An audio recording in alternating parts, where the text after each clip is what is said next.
নমস্কার বন্ধুরা, অবশেষে জল্পনার অবসান ঘটছে। জ্যোতিষ গণনা অনুযায়ী যখন সূর্য ও চাঁদ পরস্পরের সঙ্গে একটি নির্দিষ্ট অবস্থানে আসে তখন বৈধৃতি যোগ গঠিত হয়। আগামী 17ই আগস্ট দুপুর 1:54 সূর্য ও চাঁদের অবস্থানের প্রভাবে বৈধৃতি যোগ গঠিত হবে। এই শুভযোগ মাত্র কয়েক ঘন্টায় স্থায়ী হবে, তবে এর প্রভাব কোনো কোনো রাশির জাতকদের ওপর টানা কয়েকদিন চলবে। বৈধৃতি যোগের প্রভাবে 4 রাশির জাতকরা কেরিয়ারে উন্নতি করবেন এবং আর্থিকভাবেও লাভবান হবেন। এবার জেনে নেওয়া যাক বৈধৃতি যোগের প্রভাবে কাদের ভাগ্য খুলবে। প্রথমেই চলে আসি মেষ রাশিতে। মেষ রাশির জাতকদের সামনে উন্নতির নতুন সম্ভাবনার দ্বার খুলে যাবে। পুরনো বিনিয়োগ থেকেও উল্লেখযোগ্য আর্থিক লাভ করতে পারবে। আটকে থাকা প্রকল্পের কাজ সম্পূর্ণ হবে। চাকরি ও ব্যবসায় পজিটিভ পরিবর্তন আসতে পারে। গুরুত্বপূর্ণ আর্থিক সিদ্ধান্ত নেওয়ার জন্য অনুকূল সময় এটি। এবার আসি কর্কট রাশিতে।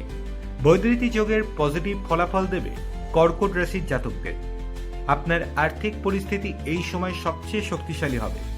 আপনার ওপর থেকে খরচের বোঝা কমবে, মন শান্ত ও ফুরফুরে থাকবে। আপনার সাফল্যের পথে সব বাধা এই সময় কেটে যাবে। এবার আসি সিংহ রাশিতে। বৈধৃতি যোগ অত্যন্ত শুভ ফলদায়ী হতে চলেছে সিংহ রাশির জাতকদের জন্য। যারা চাকরি করছেন তারা উন্নতি করার বিশেষ সুযোগ পাবেন। গুরুত্বপূর্ণ ব্যবসায়িক সিদ্ধান্ত নেওয়ার ফলে প্রচুর আর্থিক লাভ করার সম্ভাবনা রয়েছে। পরিবারে সুখের পরিবেশ থাকবে। বাবার সাহায্যে আপনি সব সমস্যা থেকে মুক্তি পাবেন।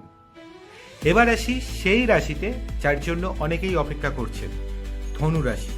বৈধৃতি যোগের প্রভাবে অনুকূল সময় আসতে চলেছে ধনু রাশির জাতকদের জীবনে। দীর্ঘদিন ধরে যে সমস্যা আপনাকে ভোগাচ্ছে এবার তার থেকে মুক্তি পেতে পারেন আপনি। মায়ের স্বাস্থ্য আগের থেকে অনেকটাই উন্নতি করবে। আর্থিক লাভ করার সুযোগ পাবেন। আত্মবিশ্বাস বাড়বে এবং আপনি মানসিক শান্তি লাভ করবেন। তাহলে বন্ধুরা, আপনাদের রাশি কি এই 4টি রাশির মধ্যে আছে? তাহলে অবশ্যই কমেন্ট করে জানান।